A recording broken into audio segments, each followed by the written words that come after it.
एक राजा था जिसके यहाँ बेटा पैदा नहीं हो रहा था। उसे किसी तांत्रिक ने सलाह दी कि आप ही के राज्य में किसी छोटे बच्चे की बलि चढ़ा दीजिए, अगले 1 साल में आपके यहाँ बेटा पैदा हो जाएगा। राजा ने ऐसा ही किया। अगले ही दिन ऐलान करवा दिया कि जिस घर से बच्चा दिया जाएगा उस घर को ढेर सारा धन दिया जाएगा। राजा का ये ऐलान एक गरीब परिवार ने सुना तो अपने घर के सबसे छोटे बच्चे को भेज दिया कि ये बच्चा हमारे किसी काम का नहीं, इसे रख लो।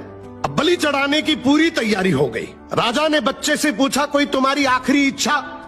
तो बच्चा बोला, मुझे बस थोड़ी सी गिल्ली मिट्टी ला कर दे दो।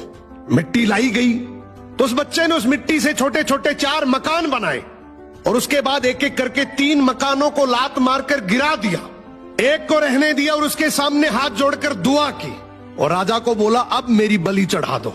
ये देखकर राजा को बड़ा अजीब लगा। वो डर सा गया कि शायद बच्चे ने कोई तंत्र विद्या की हो। उसने बच्चे से पूछा, तूने ये क्या किया था? तो बच्चा बोला, पहला मकान गिराया जो मेरे माँ बाप का था, जिन्होंने सिर्फ पैसों के लिए मुझे बेच दिया। दूसरा मकान रिश्तेदारों का था, उन्होंने भी मेरे माँ बाप को ऐसा करने से रोका नहीं, तो उनका भी मकान गिरा दिया। तीसरा राजा जी आपका तो काम है लोगों की रक्षा करना, लेकिन आप भी अपने लालच के लिए रक्षक से भक्षक बन गए। आपने तो अपने लालच के लिए मेरी जिंदगी खत्म करने की सोच ली, तो मैंने आपका भी महल गिरा दिया। और ये चौथा मेरे भगवान का घर है, उसके सामने मैंने हाथ जोड़कर कह दिया कि अब सब तू संभाल लेना।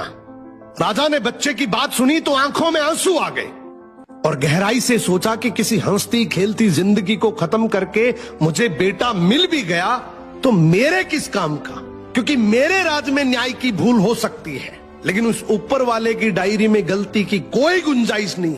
राजा ने रोते हुए बच्चे को गले लगा लिया और बोला, आज से तू ही मेरा बेटा है। इस कहानी का मतलब है कि दुनिया के सामने झुकने से कुछ नहीं होगा, क्योंकि दुनिया अपने मतलब के लिए कुछ भी कर सकती है। झुकना है तो उस भगवान के सामने, जिसके सामने झुकने से तुम्हारा कोई कुछ नहीं बिगाड़ सकता। समर्पण करना है तो उस परमपिता परमेश्वर को करो।